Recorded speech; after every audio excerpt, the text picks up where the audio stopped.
A continuación, damos la bienvenida a la señora Pilar Velasco, periodista Cadena SER España.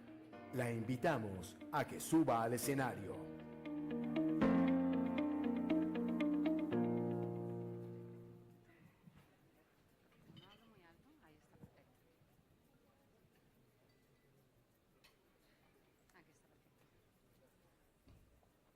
Muy buenos días. Para cumplir con el horario, creo que voy a empezar a tiempo, aunque haya gente entrando todavía. ¿Se me escucha bien? Se me escucha bien, ¿verdad? Perfecto. Pues buenos días. En primer lugar, quiero agradecer a todo el equipo de la Procuraduría General, en especial a su Procurador General de la Nación, Fernando Carrillo, a su equipo de colaboradoras, que es excelente, por esta invitación en su labor, por dar prioridad a la lucha contra la corrupción y, en consecuencia, por su esfuerzo y compromiso con los valores y las regulaciones acordes con los retos de hoy. También quiero agradecer al diario La República, a Fernando Quijano, por la invitación a participar en este foro y a compartir mi experiencia como periodista en la lucha por la transparencia y por destapar la mala praxis política y por la investigación periodística. Saludar también al Contralor General de la República, Edgardo Maya. Ha sido un placer escucharlo, así como a las autoridades presentes, los representantes de las organizaciones internacionales de Naciones Unidas. Gracias también por la invitación, a los asistentes del ámbito empresarial y al público que nos acompaña. Estoy muy contenta, la verdad, de estar aquí por primera vez en Bogotá, en Colombia, un país que para nosotros, los periodistas españoles, tiene tanto que enseñar y que tan buenas plumas ha dado en la defensa por el buen periodismo, plumas valientes que han sabido enfrentar la violencia, la corrupción y las injusticias, y que además es de los países que mejor utiliza la lengua común que tenemos, que es el lenguaje, la lengua castellana. Agradecer también ser la primera mujer en subir en este estrado, así que espero estar a la altura de mis colegas colombianas. Como han recordado en la presentación, soy periodista, trabajo en Madrid en la cadena SER, que es la radio hermana W, y he tenido la fortuna de poder dedicarme a profundizar en investigaciones que tienen que ver con la mala praxis política y empresarial durante toda mi carrera, que abarca pues, los últimos 15 años. Uno de estos casos es el conocido caso Lezo, que ahora mismo, aunque aquí sorprenda, es el principal caso de corrupción en España en estos momentos. Como saben ustedes, afecta a los dos países, a España y a Colombia, y del que venimos informando en mi medio de comunicación, Cadena SER, Prisa Radio, desde allá por el año 2005. Se preguntarán, y es lógico porque también nos lo preguntamos en España, ¿cómo es posible que uno de los casos que habían acumulado más denuncias en los últimos años, más evidencias de mala praxis empresarial, pública, política y privada, denuncias tanto en Madrid como en Barranquilla, como en el distrito de Santa Marta, no haya sido objeto de una sola investigación en su región de origen, que es Madrid, hasta ahora, hasta el año 2016, cuando la policía y la Fiscalía pusieron el foco en el gigante de la gestión del agua en España, la empresa pública, la matriz que se llama el Canal de Isabel II. ¿Cómo es posible que políticos y gestores de esta trama se hayan podido mover con total impunidad durante los últimos 15 años, acumulando, como digo, denuncias tanto en el Gobierno de Madrid como en la empresa pública de aguas en España? Para dar una explicación aproximada a esta respuesta, me gustaría empezar por aportar algo de contexto. La respuesta exige un poco de historia y la cortesía obliga a la brevedad, así que intentaré hacer el cuento corto. Para esto hay que preguntarse qué había ocurrido en España en estos últimos 10 años. Y es que, ¿qué ha pasado en España para que no pasara nada?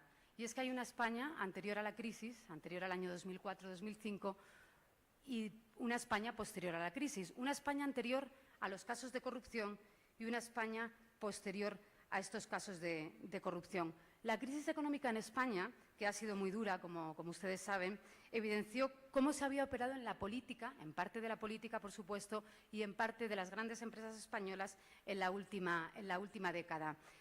Cuando deja de ser la quinta economía del mundo, cuando baja la ola del gran crédito fácil, cuando explota la burbuja inmobiliaria, y una vez baja esa marea, deja en la orilla, como digo, las vergüenzas de comisionistas fáciles y empresarios, y deja una explosión de casos de corrupción que en España, para sorpresa, afectaban a todas las grandes instituciones del Estado. Hablamos de la monarquía, de partidos políticos, de gobierno, de empresas públicas, de constructoras, de bancos, de cajas de ahorros, de sindicatos. La crisis económica puso al descubierto una España que, sin saber exactamente cómo ni cuándo, se había empezado a regir por una nueva legalidad democrática, que es de lo que han estado hablando muy bien los expertos y las altas autoridades hasta ahora, que es esa alegalidad democrática. En esos años del todo vale de la política española se cambiaron las leyes no para hacerlas más justas, sino para que pudieran permitir el abuso. Se desmantelaron los mecanismos de control, se reemplazaron los funcionarios de carrera por los nuevos puestos clientelares, dependientes del favor de que les nombraba. Las empresas públicas acumularon grandísimos porcentajes de no funcionarios del Estado, sino cargos de representación a dedos que estaban difícilmente cualificados para ejercer esos cargos. Y las leyes se hicieron tan elásticas que quedaron a merced, pues, como digo, del abuso y de la disponibilidad del dinero fácil, con la capacidad de que desde los alcaldes hasta los presidentes autonómicos, desde todo cargo público podía disponer de ese dinero y adjudicar contratos directamente sin pasar por ningún control político. De hecho, por algo todos estos grandes casos de corrupción pasan precisamente por las subvenciones y por los contratos que se daban desde la administración pública. La empresa que competía por un contrato en estos años y lo perdía bajo la sospecha de que estaba amañado, ni siquiera podía denunciarlo. Es decir, había una rueda de omertá en la que, si se denunciaba ese contrato, la empresa tenía miedo de no conseguir otro contrato poco tiempo después, por temor precisamente a ser expulsado. Durante estos años, y lo han escrito grandes escritores españoles y no españoles, les recomiendo, por ejemplo, a Antonio Muñoz Molina o incluso al propio Vargas Llosa, recorrer estos años de cómo se gestó el boom inmobiliario y, por tanto, la crisis y la corrupción en España. Como digo, durante estos años se forjaron las administraciones clientelares que no solo fomentan la incompetencia y facilitan la corrupción, sino que también desalientan a los empleados más capaces y pierde la meritocracia, pierde la excelencia a favor del clientelismo. Y este es el país con el que se encontraron los ciudadanos, con estupor e incluso podríamos debatir si cierta complicidad tras la explosión de la crisis. He querido hacer este contexto general porque este retrato que acabo de exponerles encuentra uno de sus mejores exponentes en el caso Lezo. En el caso Lezo en España y en el caso Acordeón aquí en Colombia. Este es uno de los casos de corrupción que mejor representa lo ocurrido en España en los últimos años en materia, como digo, de presunta corrupción, de saqueo de las arcas públicas sin control de las auditorías, pero también un ejemplo muy significativo de la importancia del trabajo de los medios de comunicación y también es un caso capital que estoy convencida de que marcará el camino en la lucha contra la corrupción en el futuro con esta colaboración España-Colombia. Por resumir brevemente qué ha ocurrido, y ya sé que no queríamos centrarnos en casos concretos, pero bueno, yo espero que podamos sacar alguna lección o alguna conclusión de este y trataré de exponérselas. Decía que este caso es uno de los más importantes de corrupción transnacional que implica, para los que no estéis habituados, implica al anterior Gobierno de Madrid, a la gran empresa pública de aguas en España y a sus numerosas filiales en Latinoamérica. Un complejo entramado societario que se montó desde Madrid, con base en Colombia, a través de INASA y que ha operado desde el año 2001, se dice pronto, desde el año 2001 hasta hoy. Ahora la justicia investiga si el expresidente de Madrid, Ignacio González, junto a otros políticos y junto a su entorno familiar y junto a los gestores de esta gran empresa pública, se pueden haber repartido comisiones, además del desvío de fondos para financiar ilegalmente campañas de partidos políticos y formaciones en Colombia. Como digo, todo esto bajo investigación. Se trata de una red que desde la política y la gestión pública ha malogrado, y yo creo que esto es lo más importante, ha malogrado los recursos públicos de numerosas administraciones en España, en Colombia, pero también lo ha hecho en Brasil, en República Dominicana, en Panamá. Un entramado que, para evitar los controles de la justicia, ha tenido que actuar, evidentemente, de manera opaca y, además, con carácter internacional. Se ha operado a través, y el mecanismo es conocido, es muy habitual, se ha operado a través de offshore, se ha ocultado a los accionistas, se ha ocultado quién se llevaba los dividendos o las utilidades y, como ocurre en muchos casos, han ido a parar pues, a Suiza, a Islas Vírgenes, a Hong Kong, a territorios donde es muy difícil seguir dónde han ido parte de esos beneficios de las empresas públicas de servicios fundamentales reconocidos incluso en la Carta de Derechos Humanos. Una estructura fiduciaria, como decía, desde donde se han llevado a cabo estas operaciones de compraventa, desde INASA en Colombia, y cuyos resultados económicos se mandaban a Madrid. En economía se dice de manera consolidada, es decir, una cifra en frío que desde España éramos incapaces los periodistas de analizar qué significaba esa cifra en frío de los negocios que se estaban llevando a cabo desde España al otro lado del Atlántico. Como decía, desde nuestro medio llevamos 10 años desde que comenzamos a informar de esta opacidad en el canal de Isabel II, y tanto en Colombia como en distintas regiones de Latinoamérica.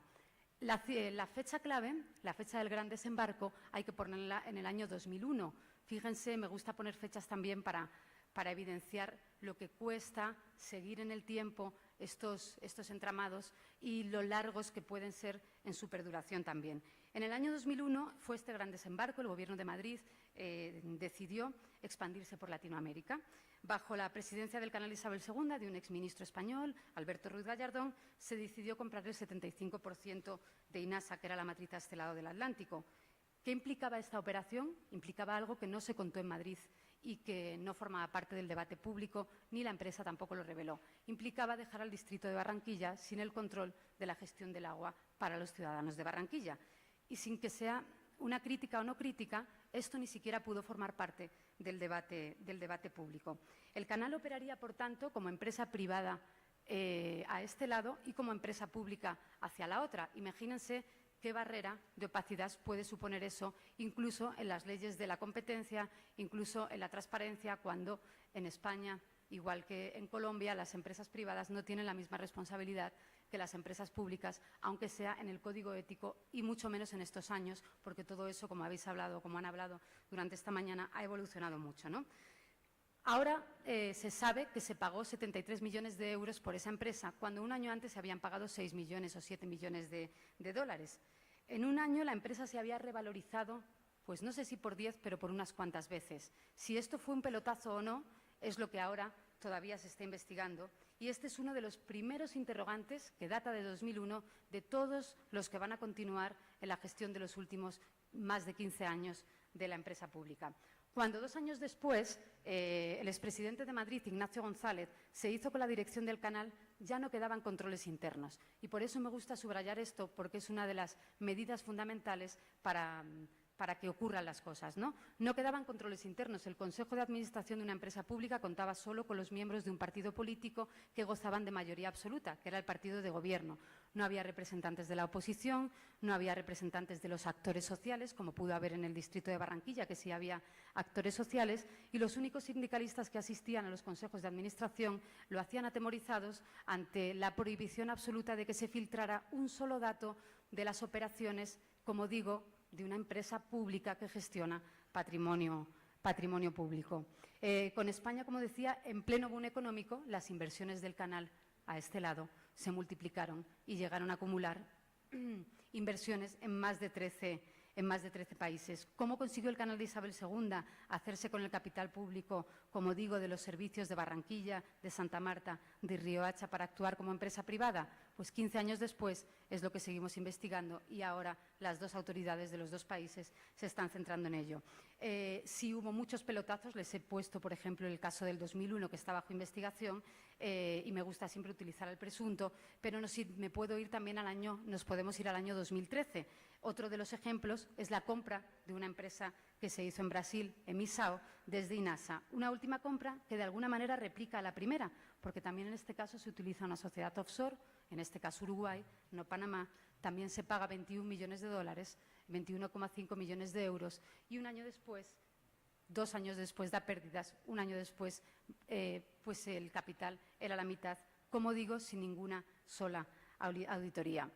La historia del canal de Isabel II es como una serie. No sabría decirles si es House of Cards o si es Juego de Tronos. Desde luego Borges no es, para quien la haya visto, porque está repleta de secuencias y capítulos oscuros. Otro de los que quería ponerles aquí de manifiesto ocurrió en el año 2009, y les parecerá una novela pues de espías, pero no lo es, en realidad está documentado y ahora forma parte de la investigación en la Audiencia Nacional en España, ocurrió en el año 2009 cuando en la cadena SER publicamos un vídeo de espionaje al expresidente de Madrid en Cartagena de Indias. Una investigación periodística que nos sirvió para poner en evidencia un tema que en la opinión pública costaba mucho, como es el de las inversiones de España, fuera de España, empresa pública, gestión de aguas. Imagínense, en esa época eso interesaba mucho. Y conseguimos poner en evidencia que los políticos y gestores de Madrid viajaban a Colombia, que lo ocultaban en las agendas públicas y que tampoco daban reporte de sus negocios.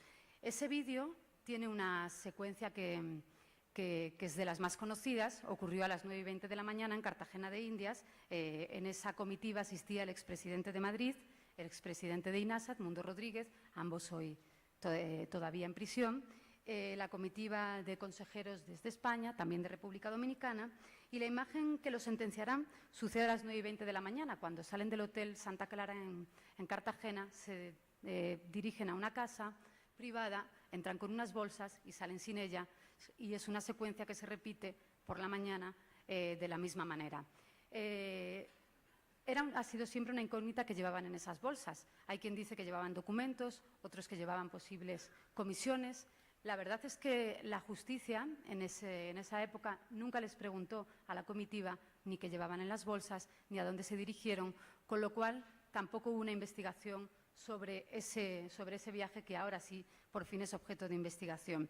En el dossier que acompañaba a ese vídeo se hablaba de que los políticos y los empresarios hablaban de un bufete panameño llamado IGRA, un banco suizo, una referencia para mover fondos y cheques, y fue, como se imaginan, un auténtico escándalo en el año 2009, cuando todavía no estábamos acostumbrados a tanto movimiento de capitales por paraísos offshore como estamos ahora en los distintos casos de corrupción que conocemos. Desde su publicación y hasta su detención y encarcelamiento, estas imágenes persiguieron a Ignacio González, al expresidente de Madrid, y a la cúpula del canal, pero a nosotros también. A los periodistas no nos gusta presumir mucho de la presión que reciben los medios, pero yo creo que es una obligación también contarlo para animar a que no podemos desfallecer en nuestro trabajo. Durante 2 años revelamos numerosos capítulos de negocios turbios y espionajes, este del año 2009 no fue el único, en el seno del gigante del agua. Dosieres elaborados por detectives, por encargo de supuestos contratistas que se quedaban sin contratos y entonces, como venganza, supuestamente, como digo, encargaban seguir a la comitiva en sus andanzas por Latinoamérica. Hubo otro informe, por ejemplo, se llamaba el informe de la AAA, que se había encargado desde un despacho de Miami, rebotó a un despacho de Barcelona y por fin lo conseguimos en Madrid. En ese dossier se hablaba también, o hablaban los empresarios, de posible cobro de comisiones por parte del grupo AAA. También revelamos cómo el canal de Isabel II espió a sus trabajadores para que no se filtrara información, cómo intervenían en sus ordenadores o cómo desde el juzgado que investigaba estos espionajes desaparecieron documentos, algo que está penado por la ley. A partir de ahí empezaron las presiones. La policía se personó en la sede de la cadena SER durante 2 años en numerosísimas ocasiones. Los agentes, por orden de los abogados pagados con dinero público, irrumpieron con orden de entrega y registro, como digo, en nuestra redacción, preguntando por quiénes nos habían entregado los documentos, quiénes eran las fuentes, etcétera. Se interpusieron querellas contra cada uno de los periodistas que daban información sobre este caso que afectaba a las empresas de agua, como digo, en Latinoamérica. Y además el expresidente de Madrid tenía una especial animadversión a cuando se informaba sobre los negocios que hacían aquí, porque hubo otros casos en España, como una investigación de un ático, recuerdo ahora, por la que está investigado por blanqueo, en la que no se querelló contra periodistas. Pero los periodistas que informaban sobre qué hacía el canal en Latinoamérica, es verdad que recibían una especial presión, como digo. Se interpusieron querellas y consiguió incluso, como es mi caso, imputarme un delito de revelación de secretos, penado con 2 años y medio de cárcel, con el único fin que es el de apartar al periodista de la investigación, que es lo que se consiguió. Un año después, la sentencia, en el año 2012, la justicia por fin reconoció que el político estaba utilizando todos sus medios para vulnerar la seguridad de los periodistas, para prevaricar por insistir en el origen de las fuentes y para utilizar la justicia como método de extorsión. presiona a los periodistas para que no publiquen, presiona a los medios intentando cerrarles el grifo de financiación. Así que les cuento todo esto con una moraleja, sobre todo aprovechando que hay aquí grandes empresarios. Cuando lo observen desde fuera, presten atención, porque normalmente cuando hay gran presión hacia los sectores sociales como son el periodismo, les aseguro que es un síntoma evidente de que algo ocurre y del intento por tapar asuntos turbios que siempre es mejor que salgan a la luz.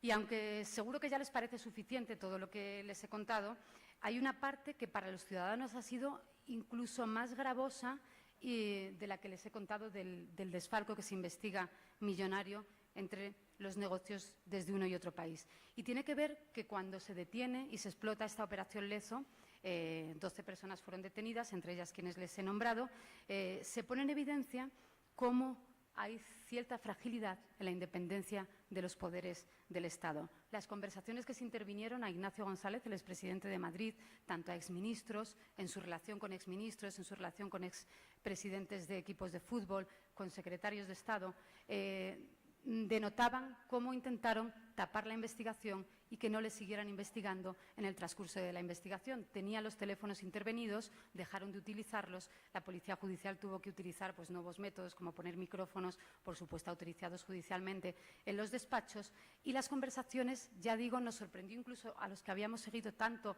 esta trama de posibles negocios que hay que investigar, porque eran casi peor que las comisiones que se podían haber cobrado. Había conversaciones que no eran propias de un país como España, ya vemos que sí, y era como cuando Ignacio González decía: tenemos el Gobierno, tenemos el Ministerio de Justicia y tenemos controlado a un juez que está provisional, nos lo cargamos y listo. O en otra en la que hablaban del fiscal que les favorecía y decía Ignacio González: yo creo que a ver si podemos colocar el tema al fiscal que queremos colocar. Ese fiscal intentó entorpecer la investigación, evitar los registros policiales en el canal Isabel II y un mes después dimitió porque se reveló también desde los medios que tenía una empresa que ocultaba una propiedad a través de una offshore en Panamá, algo que no es recomendable que tenga un fiscal anticorrupción.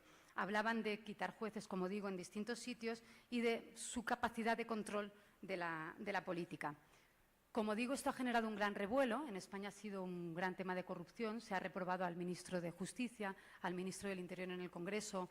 El fiscal, como digo, ha tenido que dimitir. Y esto denota que la tolerancia social con la corrupción ha terminado, pero no sus prácticas. Les citaba el ejemplo de la compra en Brasil, que es del año 2013, cuando en España ya habíamos pasado los años más duros de desempleo, con un 20% de tasa de desempleo o un 50% de tasa juvenil, y que incluso durante esos años de crisis española fuerte se estaban produciendo todos estos casos. Los efectos de la corrupción en España también han sido evidentes y estoy segura de que se han visto también desde fuera. Ha habido profunda desafección de los ciudadanos con la política, con los partidos políticos también, descrédito de las instituciones, desgaste democrático, desigualdad, pobreza, caída de competitividad de las empresas e incluso la caída del país de España en el ranking de posicionamiento global. Voy a citar un dato de Transparencia Internacional, aprovechando además que hay representantes de Transparencia Internacional aquí. España ha caído al puesto 41 de 176 países y, como dice Transparencia Internacional, estamos en un pelotón de países que se acercan peligrosamente a lo peor que se puede acercar un país, y es a la corrupción sistémica.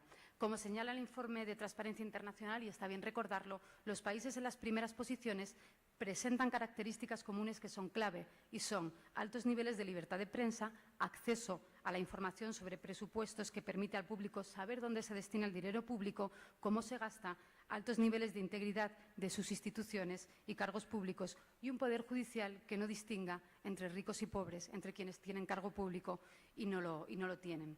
Los indicadores del Consejo General del Poder Judicial, y también les doy algún dato para que se sorprendan por lo menos, da las cifras de los procesos que hay abiertos en España por corrupción. Son 1.378 en el último año, 166 procedimientos abiertos, 300 condenas firmes, 82 cargos públicos con penas de cárcel. Y tampoco sale gratis, ni mucho menos. La Comisión Nacional del Mercado de Valores da una cifra, y es que la corrupción ha costado a los españoles en el último año 90.000 millones de euros, que se dice pronto. 47.500 millones de euros que es el 4,5% del PIB español, del Producto Interior Bruto español, se ha ido por mala gestión en los contratos públicos y por mala gestión en los sobrecostes administrativos que también se citaba esta mañana. El 4,5% del PIB español, según la Comisión Nacional del Mercado de Valores, por citar autoridades muy competentes. Estas son las cifras. Los periodistas nos dedicamos a cubrir los efectos en la sociedad y los efectos en la sociedad son demoledores también. Hablamos de colegios sin terminar, polideportivos sin abrir, hospitales públicos abandonados, hablamos de empresas locales sumidas en el pago de la comisión fácil que dejan de ser competitivas y dejan de poder acceder a contratos públicos, o hablamos, como en el caso de INASA, de 3.500 trabajadores repartidos por Latinoamérica que, debido a la presunta, digamos, corrupción de sus gerentes, ahora mismo no saben qué va a ocurrir con su puesto de trabajo. Me gustaría destacar rápidamente, que me queda poco tiempo, 10 lecciones que nos deja el caso Lezo, por también sacar buenas conclusiones en la prevención, en la lucha y en los métodos para evitar la corrupción. Hablábamos antes del perseguir y de poner el foco, lo decía el Procurador General Fernando Carrillo, en el enriquecimiento ilícito. Y eso es importantísimo. Tiene que haber medidas, tiene que haber procedimientos por los cuales, y en España ya se están activando, aunque todavía pues que falta por engrasarse, en los que los cargos públicos hagan una fotografía absolutamente transparente de su patrimonio cuando llegan a los cargos y cuando salen de ellos. Les pongo el ejemplo del caso Lezo. El expresidente autonómico de Madrid quitó todas las propiedades a su nombre y las puso a nombre de su familia ante la evidencia de que iba a ser detenido. O el gerente de INASA, que le conoce mejor, Edmundo Rodríguez, tenía el patrimonio a nombre de su hija, o los 275.000 euros en billetes de 50, que por mi breve experiencia en Bogotá, que es de 48 horas, espero venir muchas más veces, me ha dado la sensación que los billetes de 50 no son lo que más hay aquí.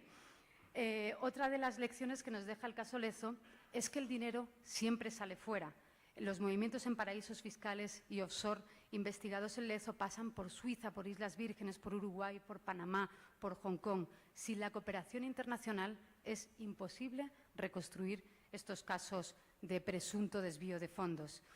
Una sociedad estatal no puede ocultar sus cuentas. Esta es otra lección clave que nos deja el caso Lezo. No puede ser que en el año 2017 el actual gerente de la empresa pública Canal de Isabel II, que ya les digo es la mayor empresa pública de Madrid, no solo porque sea de aguas, diga que a día de hoy, y lo dijo en sede parlamentaria, no tenemos auditorías de INASA o del Canal de los últimos desde el año 2001. No se sabe cómo se ha operado, no hay información. Cuando se le pregunta por los negocios que se han hecho desde España en países que no son el nuestro y donde se supone que tenemos que operar pues con la ética y garantías, no hay ninguna auditoría, no se sabe cómo se ha operado. Abrir las bases de datos públicas de las empresas es fundamental en la lucha por la transparencia y para evitar casos de corrupción. El poder, como se ha evidenciado en las conversaciones intervenidas, el poder utiliza, o el expoder, porque ellos eran ya exaltos cargos públicos, el expoder utiliza su influencia en el poder. Por eso también es muy recomendable que quienes ocupan los cargos públicos sean muy conscientes de esas líneas rojas que a veces, por una cuestión humana, es difícil de mantener, sobre todo cuando ha habido colegas de trabajo, pero que tienen que mantener para que las instituciones no sean porosas a quienes después van a estar implicados posiblemente en casos de corrupción. Todas estas reuniones que les decía que tenían este político y estos gerentes tuvieron lugar cuando ya estaban imputados con blanqueo. Esas cosas desde los cargos públicos yo creo que es recomendable que se tengan con más cuidado.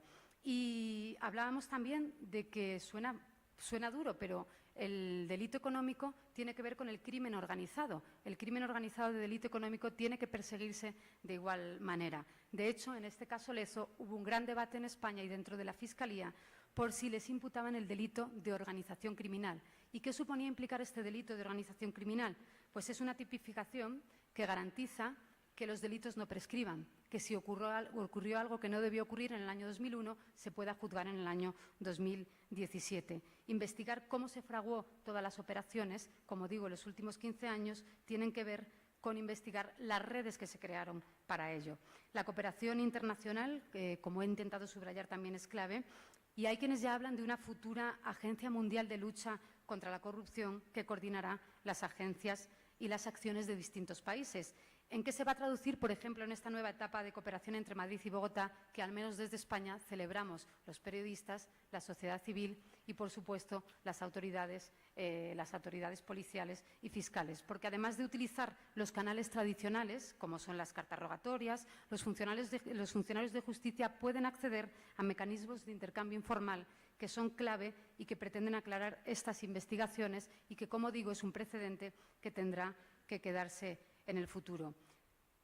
Y otra lección fundamental que nos deja el caso Lezo, cuando se opera de una manera pública en un sitio y privada en otra.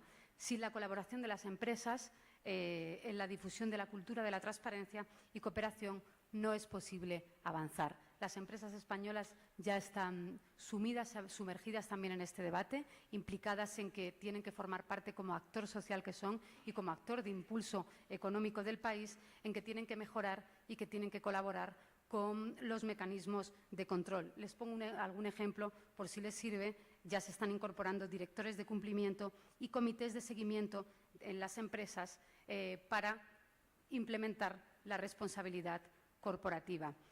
Como digo, la cooperación transnacional, la cooperación transfronteriza va a ser clave. Así será el mundo de la empresa en el futuro, así va a ser el mundo del periodismo también. En este caso, hemos tenido que apoyarnos en colegas de muchos países para que nos echaran una mano y poder, como digo, llegar a reconstruir parte de las operaciones que hemos investigado. Los años más duros de la corrupción nos han dejado también algunas lecciones sobre qué ha funcionado y qué no en España. Y por citar, ya estoy fuera de tiempo, en 20 segundos algún ejemplo rápido: se cambió el Código Penal, la casuística de casos de corrupción se ampliaron, se intensificaron las penas entre particulares, también se incluyó la corrupción privada y la responsabilidad penal de las empresas e incluso de los partidos políticos. Se ha citado aquí la financiación de partidos. Europa lleva alertando a España sobre esto desde que, al menos yo recuerde, el año 2005, los informes decían: el mayor agujero negro en España para la corrupción es la financiación de los partidos políticos, y en ello todavía estamos. Me gustaría destacar una de las frases que han salido durante esta mañana: la fortaleza ética del sector privado. Yo creo que va a ser en el futuro uno de los resortes fundamentales para que desde la política, desde el periodismo y desde otros sectores pueda haber, pues como digo, los resortes que no ha habido hasta ahora para que haya habido tantísimos casos de corrupción como ha habido. Y por citar otra frase, esta es de Miller, dicen que un buen medio es un lugar donde se da una conversación común de un país. Es verdad que en los medios hablamos mucho de corrupción últimamente, pero es porque en la sociedad se está teniendo ese debate y porque la sociedad está reclamando mejoras en este sentido. Europa e incluso Estados Unidos, pero sobre todo en Europa, ya nos ha dado la lección. Cuando hay mucha corrupción, en política se traduce en autoritarismo y en populismos. ¿Qué decir si esto continúa por el mismo camino que continúa? Así que desde aquí agradezco mucho haberme dejado este espacio para participar con ustedes. Les felicito por la firma del Foro por la Transparencia. Seguro que es un buen comienzo del comienzo, que ya he visto que está más que arrancado, y celebro, como no podía ser de otra manera, la gran colaboración que hay entre España y Colombia en materia de justicia, que seguro que nos sirve y que los periodistas estaremos muy atentos, como siempre, intentando conseguir toda la información. Muchísimas gracias por la invitación, ha sido un placer.